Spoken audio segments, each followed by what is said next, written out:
আসসালামু আলাইকুম। আজকে আমি তোমাদেরকে এমন একটা জিনিস দেখাবো যেটা হয়তো তোমরা এর আগে কখনোই দেখোনি। আর শুধু তোমরাই কেন, আমিও কখনো দেখিনি। আমিও জীবনে প্রথমবার দেখলাম। তো চলো তোমাদেরকে প্রথম থেকেই সবকিছু দেখাই। আসলে তোমরা তো আগের দিন দেখলে যে আমি পাটের জাগটা টেনে এখানে এনেছিলাম, আর আমাদের আরেকটা জমিতে পাট ছিল, সেই পাটটা পুষে গিয়েছিল।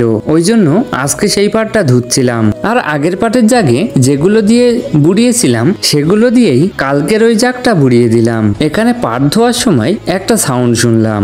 আমি সেই সকালে এসেছি, সেই সকাল থেকে আওয়াজটা শুনছি। আর শুধু সকাল থেকে না, অনেক দিন ধরেই এই আওয়াজটা হচ্ছে।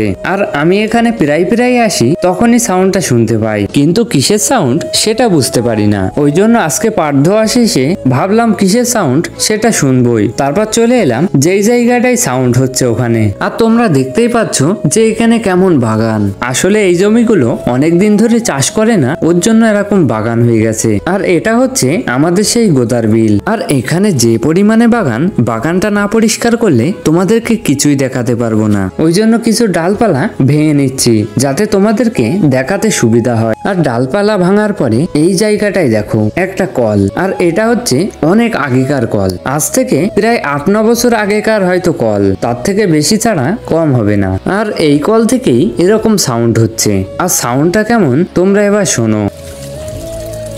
আর সাউন্ডটা শুনে তোমরা তো বুঝতেই পেরেছো যে কিসের সাউন্ড হচ্ছে। আর তোমরা তো দেখতেই পাচ্ছ যে এই কল থেকে অনবরত পানি বেরিয়েই যাচ্ছে। আর মূলত এই সাউন্ডটাই হচ্ছে অনেক দিন ধরে। আর এইভাবে পানি ওঠার কারণটা আমি বুঝতে পারছি না, সব সময়ই এইভাবেই পানি পড়ছে।